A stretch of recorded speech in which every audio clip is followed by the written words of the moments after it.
เป็นไม่ค่อยปังก็คือคนหูจังคือคนอะไรวะเนี่ยคือโมเมนต์ญาติพี่น้องกันเลยดิดูถ้าสมมติว่าเพิ่นมาให้เจ้าอยู่ได้เถียงนี่เจ้าจะไปอยู่ใช้เอาไม่ยังก็อยากฝากน้ำเพิ่นเนาะบ่ครับบอกก็เพราะว่าเฮาก็นั่นที่กันก็เราก็พอกันนะแล้วนี่ถึงเขายังไม่ได้ปั้นนะเพราะว่านี่นะเพราะว่าผู้ชุดอยู่ผู้ใหญ่เลยทางไม่เท่าเลยแต่ว่าเขาคิดแบ่งให้นะ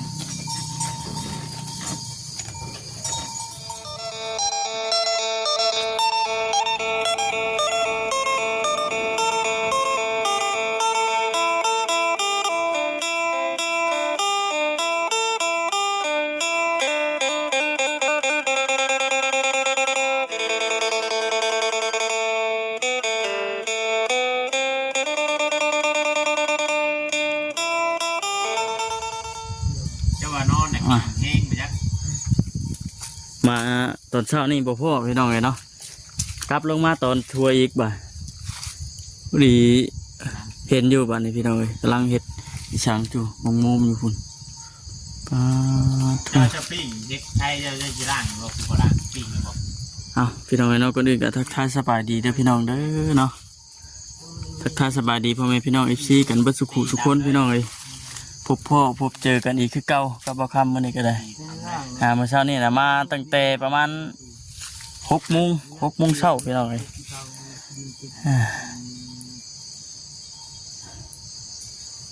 พอเราเป็นไทยนะเนาะตำด้วยนะเนาะพริกเมื่อไรพริกกินก็เมื่อแล้วคนว่านี่แต่ว่ากินจามบอกคำมาลงไม้เนี่ย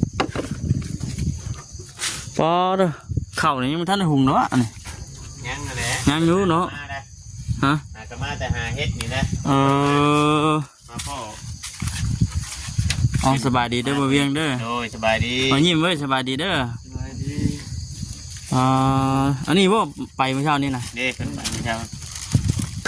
อ๋อได้กบอีกว่านี่มีกบอีกได้อยู่ดุมเดียวไปหาเธอได้ยังไงหากินเขาเลี้ยงปลาเลี้ยงท้องกันแน่เรากันคอยจะกินน้ำยั่วแมงกันนี่แมงยังแมงคามเนี่ยไอเจ้าจูไฟได้ก็จีดิ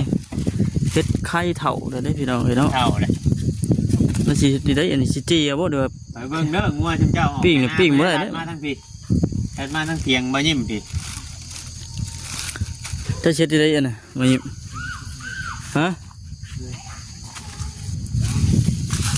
เช้านี้เคยมาประมาณ6 โมงเช้านี่แหละเช้านี้ก็วานนี่ก็มาประมาณ5 โมง6 โมงนี่แหละมาจะมาเราบ่เห็นบ้านนี่นะเขาไปเปลี่ยนเกิบอยู่ในบ้านโอ้เกิบลงก็เป็นไงมือน่ะเกิบลงกิ้งก็เห็นถ้วยเขาเลยบ่เพิ่นจ้างบ่จะฮะนี่บ่โอ้ต่อเส้นไผ่เลยเสียมาต่อเส้นไผ่บ่เนี่ยเบิดเลยหมอลำจะเบิดลูกเลยเบิดเลยเขาจ้างเห็ดทั่วเลยเอาลูกหมอลำให้บัวชื่อเลยเขาเอาเงินให้เจ้าไปซื้อ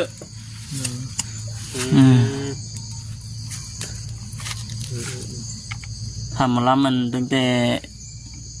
บางคำซื้อมากี่มันเบิดก้อนมาเสเนาะมันบดังฮะพอที่มันบดัง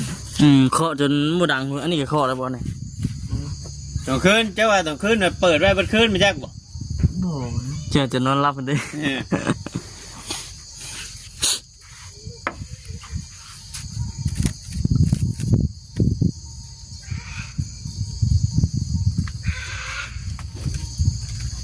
เบิ่งมือชานี่โอ้หากระไปนี่เลยเบิ่งมันหมาดดิบอก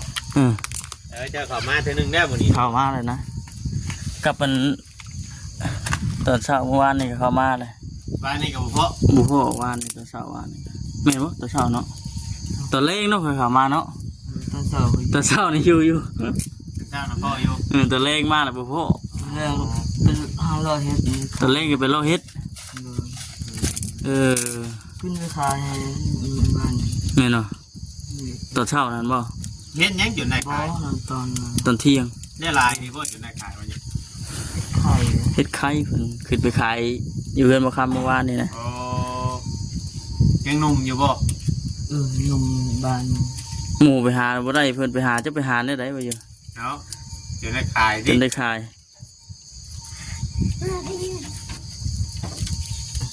นี่มาเบิ่งหนัง นอนนี่แพ้ นอนเฮ็ด นอนเฮ็ดว่ายิ้มมากคือหยังไม่หยังแตกตุ้ยๆแล้วอ่ะ จึงนัวบ่ มันจังนัวได้ล่ะบ่มีอันเครื่องไตเวลาแกง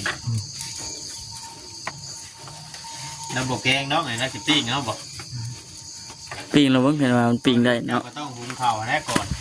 มันก็ต้องแน่นอนอยู่แล้วอัน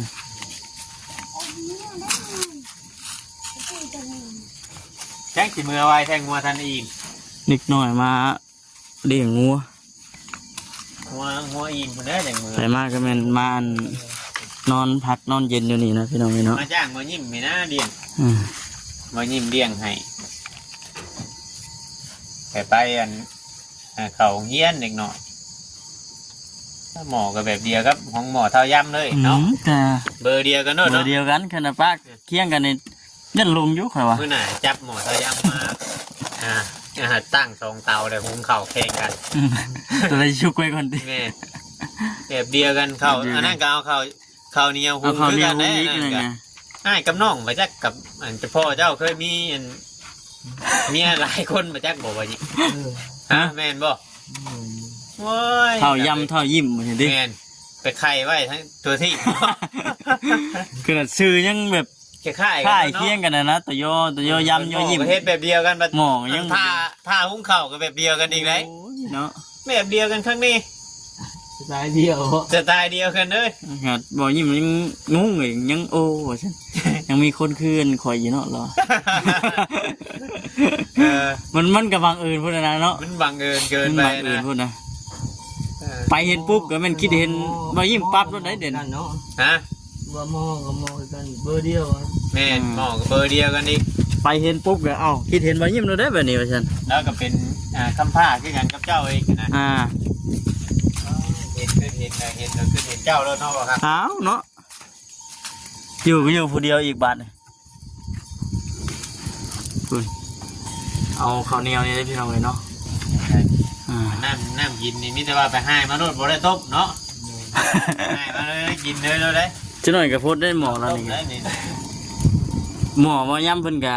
ขอบมันนี่ก็มีแต่เขาติดกัน ไปเบิ่งกับแบบเดียวกันรถเลย แต่มันว่าเดี๋ยวบ่ได้ล่างนะ หมอ พุง แน กระ ว ตั เว ก ลา กินแต่ข้าววันหน้าแล้วพุงไหม เบิ่นหน้านะหุงไหม ย่านมันทำสิร่างย่านมันขาดไว้บ่ย่านมันหลอดมันอย่างนั้นนะ หมอมื้อเช้านี่คือเห็นอันเข่าข้างอยู่น้ำหมอนะกินอีกบ่นะ เลยพวกข่อยมา กินเพิ่นเลย ใช่มาแต่หาเฮ็ดมืออยากกินข้าวเพิ่น บ่ แต่นบืนใส่ตักใส่ เอ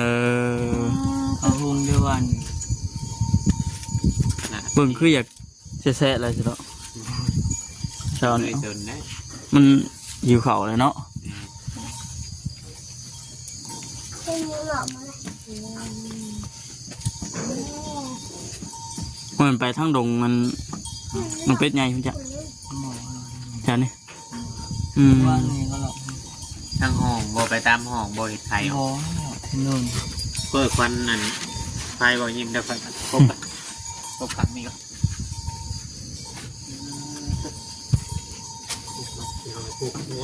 น้องๆเพิ่น อ่ะงับเป็นนางหัวเจ้า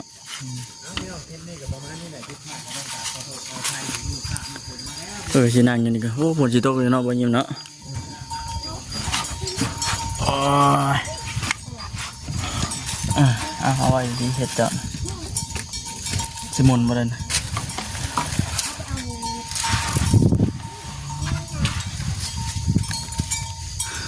แม่ดีบาดนี่เนาะ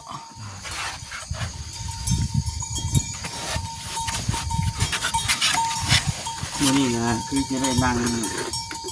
อีกน้ำมันยิ้มดนอยู่มัน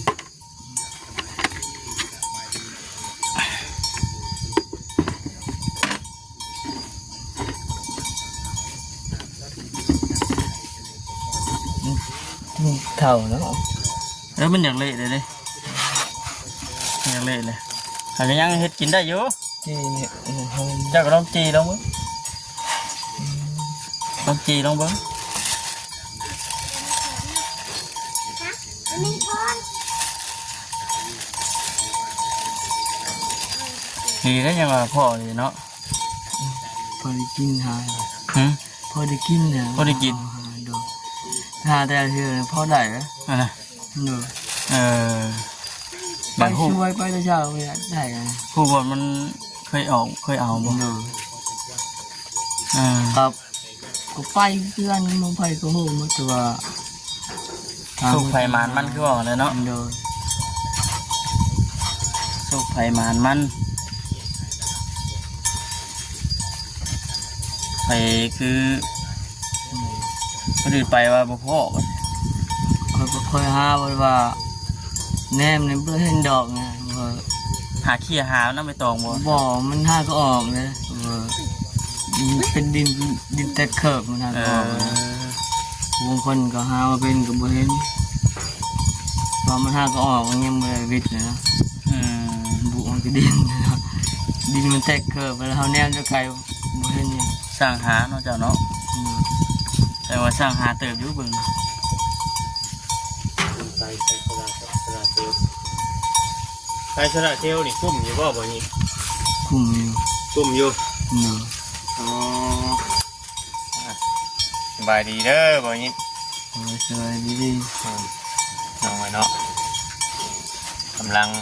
นั่นบ่คำมาดอกบ่เพาะ แม่น แต่ละมื้อก็หากินแบบนี้บ่ ๆนี่ไปเลย ไปบ่มีกินน่ะต้องไปหาเฮ็ดหาหยังแบบนี้เลยติ เนาะ นั่นคือบ่ยามบ่มีเฮ็ดเด้อจ้ะ ยังเฮ็ดก็ไปเลย พ่อยังกินได้แล้วเอารถ เนาะ บ่ได้ไปเห็นไก่เห็นหยังเขาเจ้าแล้วจะไปเอา ไล่คู่บ่าวป่าเอาเลยดิ บ่ได้เลยแบบนั้นเนาะ บ่เฮ็ดได้เป็นนะ บ่ เออ ไม่ว่า เปลี่ยนสากใหม่บ่นี่ ขนาดซักใหม่นะ เปลี่ยนสากใหม่ก็ยังคือเก่าโอ้มีเสียงกระดงงัวกระดงควายนำเด้อพี่น้องเอ้ยบ่น้องๆเพิ่นมาเลี้ยง จะผมเขาในกนั้นแล้วก็ได้ มาเลี้ยงงัวโดดจนบ่ได้เข้าหาหมู่เฮียนนิดหน่อยกับพี่น้องอาศัยเลี้ยงงัว ได้ยินเห็นแต่ข้าวตะกี้เด้อเนาะข้าวพ่อข้าวแม่เพิ่นเว้าดีเนาะ แม่ เลี้ยงงัวจนบ่ได้เข้าห้ามเฮียนญาติกันไปเลี้ยงงัวกันตัวยิ้มนี่ว่าบ่ยิ้มเจ้าเด้ จะเคยเลี้ยงงัวดูบ่ว่ายิ้มบ่เคยครับ เฮ้ยนี่หน่อยนี่หน่อย เลี้ยงงัวแต่น้อยจนใหญ่ บอกว่าแน่ อืม คือเพิ่งเช่าเลี้ยงงัวตอนเอามาอยู่ที่ อ๋อ ที่คนก็เลี้ยงวันในเช้าเข้ามาแล้วก็เลี้ยงงัวเล่านะ อ๋องัวนะสาว งัวเช้าซื้อให้เลี้ยงข้าว อืม ว่าเราไปไทยเลย อืม ยกแล้วอีกสอง เลยซื้องัวมาตัวหนึ่งซื้อเลี้ยงตัวหนึ่ง เลี้ยงจนแพ้บ่น้อง เลี้ยงนี่แค่ได้4-5ตัวอีกทีขึ้น บ่ได้ออกมาเลยบ่เดือน บ่ ชะม้อยเด้อเดือนนี่เนาะ ดู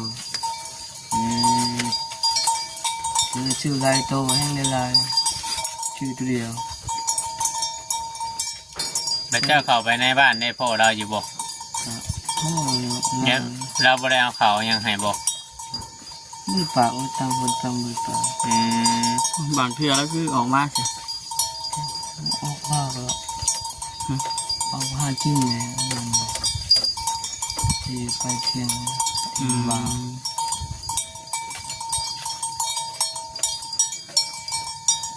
ที่นี่ไม่ค่อยปากนี่ก็คือคนหูจักคือคนไม่ว่าหนา โต๊ะ คือบ่แม่นญาติพี่น้องกันเลยติ ดู ถ้าสมมุติว่าเพิ่นบ่ให้เจ้าอยู่แล้วเถียงนี่เจ้าสิไปอยู่ไสเอ้าบ่หยังก็บ่อยากฝากมันเพิ่นเนาะบ่ครับ อืม บอกก็เพราะว่าเฮาก็นั่นที่กันเพราะว่าเราก็พอกันนะ หึ นี่นิดนึงเขายังไม่ได้ปั้นนะผู้ร้อนนี่นะ อืม เพราะว่าผู้ชุดอยู่นี่ผู้ใหญ่อยู่นี่ ทางไม่เท่าเลย อืม ที่ว่าเขาสิแบ่งให้นะ เพิ่นยังสิแบ่งให้อยู่บ่ล่ะ แบ่ง อืมต่างคนต่างคนต่างบ่อยากปากนํกันนะเอาได้ก็เลย เขาเคย ลาวก็บ่อยากปากนำเจ้าเจ้าก็บ่อยากปากนำลาว เคยเข้าบ้านแล้วก็เฮ็ดคือคนทุกคนเลยว่านี่คนบูชาเงินพี่น้องเลยว่า บ่ เห็นกันแนมที่เยอะแนมไม่ได้ทำเลยนะกันแนมน้อง อืม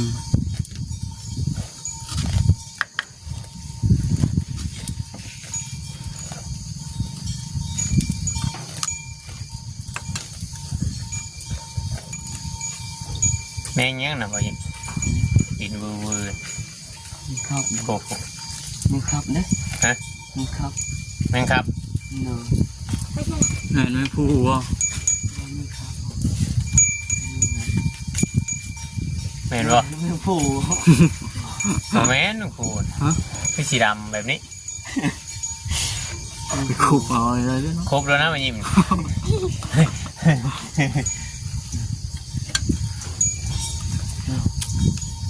ตอดเจ็บเลย บ่ เนาะ เติดเป็นบ่จำบ่แม่โต ผู้ว่าใช่ไหมจุก จุกเกือบหนึงเลยเนาะหาเวียนลงมามันสิหาเลือกบนนะหาเลือกบนดงนะ ต้องมาเข้าหัวไง ตอนแรงตอนค่ำตอนคืนน่ะมานอนจักโมงนอนนี่ ก็เรื่องที่มันก็เรื่องแต่อันนั้นอะไรว่าบางทีก็บ่เคยมาค่ำนั่นคือ อืมไปตอนเช้าน่ะไปแต่เช้ารถ เป็นมือ เป็นบางมื้อบ่ เด้อ เออ เป็นมืออยู่ อืม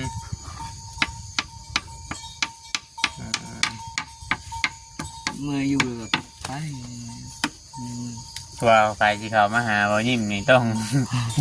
จึงเวลากับคักได้ยันเราบ่อยู่เนาะตรงมาแบบอยู่ตรงเบิ่งนั่นนะพี่น้องว่าคนบ่อยู่ตลอดเลยคนหากินเห็นเนาะ อืม ตรงนี้หากินคำบ่หาบ่มีกินน่ะดีนะสิได้น่ะคำคือเฮาเห็นนี่บ่กล้าเอาได้เห็ดไข่ซั่น เยอะ บ่กล้าเอาเพราะว่ามันเฒ่าแล้ว ดาววัดคำนั่นน่ะบ่อันนั้นอีกมากำลังเทื่อกับบ่ได้ล่างแล้วว่ะจีเลย ดีเลย ทำล่างแย่มันคู่เด้ เปื่อยไปเลยเนาะ ทำล่างแย่มันคู่มันสิเปื่อยเบิดอันนี้มาจีแล้วตำนวดใช้กันกับหมกพริกใส่เกลือได้กินได้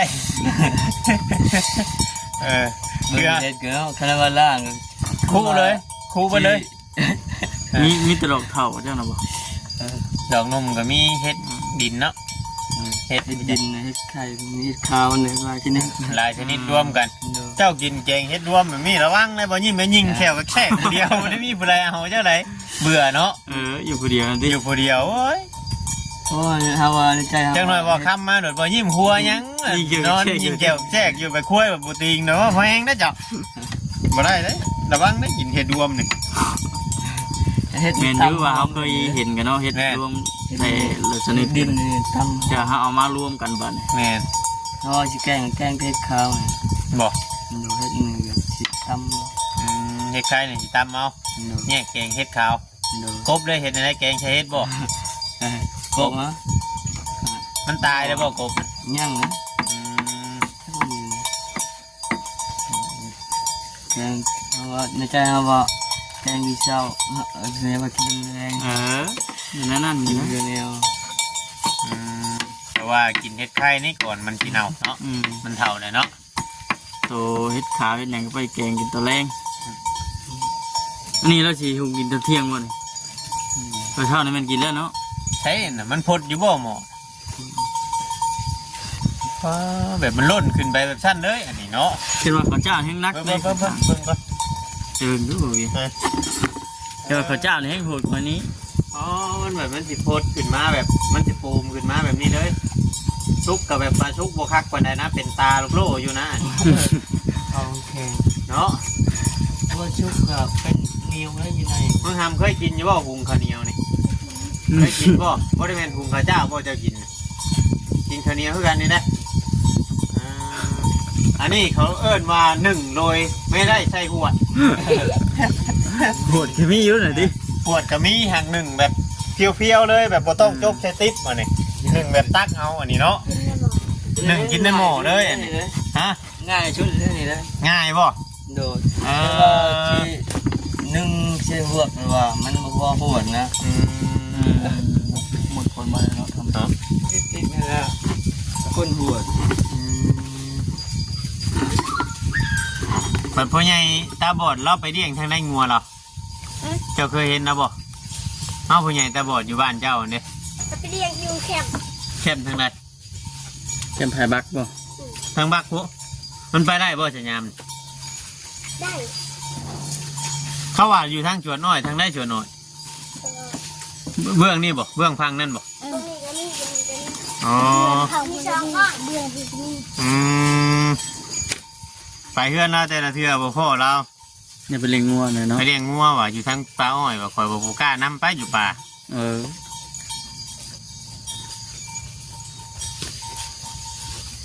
เราบ่เพื่อแล้วว่างมหอยแล้วว่าพ่อปิง ฮะ พ่อปิงก็บ่ย่านว่าบ่ย่านแล้ว ของเราบ่เห็นเนาะ เราบ่เห็นเนาะ งมหอย นางงมหอยเห็นบ่ เด้อ อืมของเราบ่เห็นเราก็บ่ย่านได้บ่เอาขล้นไปใช่บ่ได้เพิ่มน้ำอีกบ่บ่ยิบฮะมันชุกอยู่บ่กดมันน่ะเบิ่งก่อน